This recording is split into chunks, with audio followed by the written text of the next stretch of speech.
सभी दर्शकों और भक्तों को कोटि कोटि प्रणाम।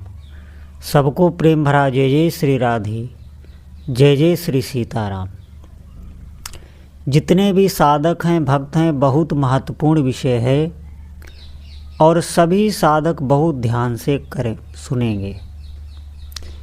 देखिए, आप अगर भगवान का नाम जप कर रहे हैं तो आप इसे निश्चित करते रहिए।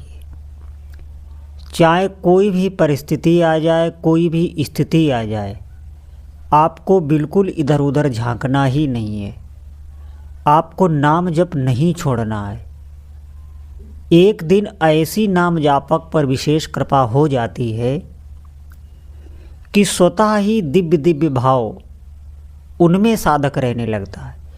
ये करने से नहीं आएगा। जैसे आप अगर काल्पनिक सोचें कि ऐसा होता होगा, ऐसा साधना में नहीं होता। साधना में जो भी आपको प्राप्त होगा वो सिर्फ और सिर्फ भगवत कृपा से ही प्राप्त होता है।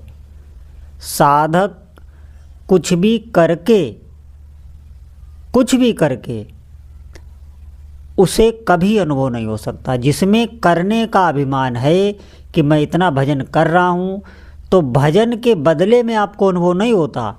ये जब आप भजन करते हैं तब आप पर गुरु की, इष्ट की स्वतः कृपा होगी और कृपा से जो अनुभव होगा, जो विचार आएंगे आपके, जो दिव्य भावों में आप रहने लगेंगे, वो आप कल्पना नहीं कर सकते। हमारी बात समझें आप। यहाँ इस भौतिक प्रपंच में रहते हुए भी आप दिव्य स्मरण में रहेंगे, भगवत स्मरण में रहेंगे और जो भाव आते हैं, जो दिव्य अलौकिक भाव आते हैं, आप बिल्कुल विश्वास नहीं कर पाएंगे। उन भावों में वो साधक रहता है और भीतर से बहुत ही उमंग आती है, बहुत ही प्रसन्नता आती है। लेकिन यहाँ पर बस इतना सावधान रहना होता है कि वो प्रसन्नता, वो जो भीतर आनंद आ रहा है, उमंगन आ रही है, उसे प्रदर्शित नहीं करना है और ना ही किसी से कहना है। बस आपका लक्ष्य भजन ही होना चाहिए और आप और तीव्रता से भजन में लग जाएं। ये जो भी आ रहा है वो भगवत कृपा से आ रहा है। हमारे अनुभव अगर बंद हो जाते हैं, हमारे अच्छे अच्छे भाव या विचार आ रहे हैं और अब वो साधना में बंद हो गए, ऐसा जो कहते हैं वो ध्यान से देखें। उन्होंने एक ही गलती की, या तो अपने अनुभवों को किसी के आगे कह दिया, या जो भी प्रसन्नता आई उसको उन्होंने प्रदर्शित कर दिया। बहुत से लोगों के आगे या किसी व्यक्ति के आगे अपना आनंद बिल्कुल प्रदर्शित ना करें, गंभीर ही रहें। आप निश्चित मानिए आप साधना में बहुत आगे बढ़ जाएंगे। और ये सब होता है, ठीक से अगर कोई साधन करे तो दिव्य भावों में वो रहने लगता है, दिव्य स्वप्नों से आते हैं। कोई भय, शोक, चिंता बिल्कुल उसे कभी नहीं परास्त कर सकती। क्यों? क्योंकि वो अनुभवों के बल पर आगे बढ़ता रहता है। किसी के कहने ना कहने से उस पर बिल्कुल फर्क नहीं पड़ता। लाख लोग भगवान नाम की निंदा करते रहें, अवहेलना करते रहें, क्योंकि उसके चित्त में अनुभव बैठा हुआ है। वो प्रत्यक्ष भगवान के अनुभव को देख चुका है। अगर आप भी लाभ लेना चाहते तो निश्चित ताका झांकी बंद करें, इधर उधर भागना बंद करें और नाम में लग जाएं। जैसे भी हो, जहाँ भी हो, जिस परिस्थिति में हो, आप निश्चित मानिए, आप कोई सेवा पूजा किसी मंदिर में या अपने घर में कहीं भी कर रहे हो, अगर आप नाम जप नहीं कर रहे हो तो निश्चित मानिए सब अधूरा ही है। धीरे धीरे आपको अश्रद्धा हो जाएगी। नाम जप से चित्त निर्मल होता है और जब निर्मल चित्त होता है तो वो उन दिव्य भावों को पकड़ पाता है जो हमारी ऊर्जा को बढ़ाते हैं, जो हमारी प्रसन्नता को बढ़ाते हैं। कभी स्वप्न में भी दुखी नहीं होंगे आप। इसीलिए बार बार कह रहे हैं, अधिक से अधिक भगवान नाम जप, भगवान नाम चिंतन करें। जितना हो सके उतना नाम जप और बढ़ाएं।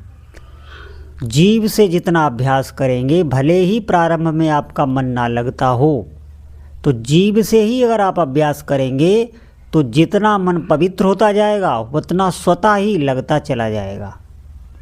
और जो भी अनुभव होंगे वो सिर्फ कृपा से होंगे, इस बात को ध्यान देना। यहाँ अहम शून्यता ही मुख्य है, अहम की जगह नहीं है। आप भजन करें, आप अपने अनुभवों को किसी को बता दें तो इससे अहंकार बढ़ता है, इसीलिए वो अनुभव आपको दोबारा नहीं होगा। भगवान नाम जप में जो भी होगा वो कृपा से होगा, आपके किए कुछ नहीं होगा। इसलिए बार बार हमें प्रभु से प्रार्थना करनी चाहिए कि भगवान नाम जप में हमारा मन लगे रहे। आप जप करते रहें, यही सबसे बड़ा आपको फल मिल गया है, इससे बड़ा कोई फल नहीं। अगर आप रोज़ नियमतः नाम जप कर रहे हैं, नाम जप में लगे हैं, तो आपने सब कुछ पा लिया। आप निश्चित मानिए आप आगे बढ़ रहे हैं, धीरे धीरे आपको अनुभव में आने लगेगा। सभी साधक सावधान।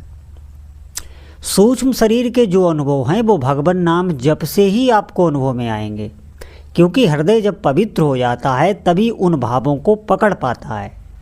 बहुत लोग कहते हैं ये सब कपोल कल्पना है, ये काल्पनिक बातें। देखिए ध्यान से सुनिए, हमारे 3 अनुभव सभी के हैं। कोई भी व्यक्ति हो, बिल्कुल वो ईश्वरवादी ना हो, भगवान को ना मानने वाला हो, लेकिन 3 अनुभव उसके साथ होते हैं। एक स्थूल शरीर का, सूक्ष्म शरीर का, कारण शरीर का। स्थूल शरीर का जागृत अवस्था में हम अनुभव करते हैं, स्वप्न में हम सूक्ष्म शरीर का अनुभव करते हैं, और कारण सुषुप्ति में हम कारण शरीर का अनुभव करते हैं। ये सबका अनुभव है, आप ध्यान दें। तो इससे ये मालूम होता है कि हमारे 3 शरीर हैं, और सूक्ष्म शरीर के अनुभव आप जितना भजन बढ़ाते जाएंगे उतना आप दिव्य भावों में रहने लगेंगे। ये बात सत्य है। और फिर इतना अंतःकरण निर्मल हो जाता है, कारण शरीर बिल्कुल स्वभाव भगवान के चरणों में समर्पित हो जाता है। जो अहंकार है वो भगवान के चरणों में समर्पित हो जाता है, कारण शरीर समर्पित हो जाता है, सूक्ष्म शरीर बिल्कुल निर्मल हो जाता है। तो स्वतः ही हमें अपना ज्ञान होने लगता है, अपने होने का अनुभव होने लगता है, जिसे हम आत्म साक्षात्कार कहते हैं, जिसे भगवान का दर्शन कहते हैं। कुछ ही दिनों में ऐसा हो जाएगा, आप दृढ़ता से लगे रहें।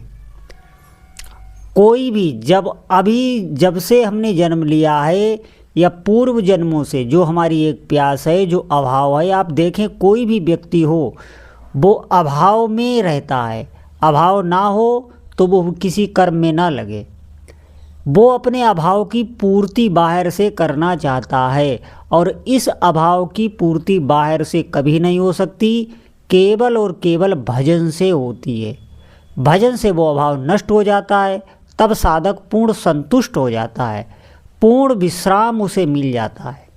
जिसके लिए हम अनंत काल से भटक रहे हैं वो वस्तु भजन से ही मिलती है और किसी कार्य से नहीं।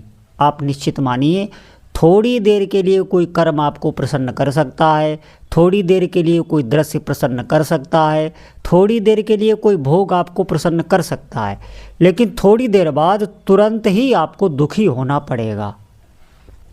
आप स्थिर जो स्थिति है उसे प्राप्त नहीं कर सकते, वो भजन से ही आएगी।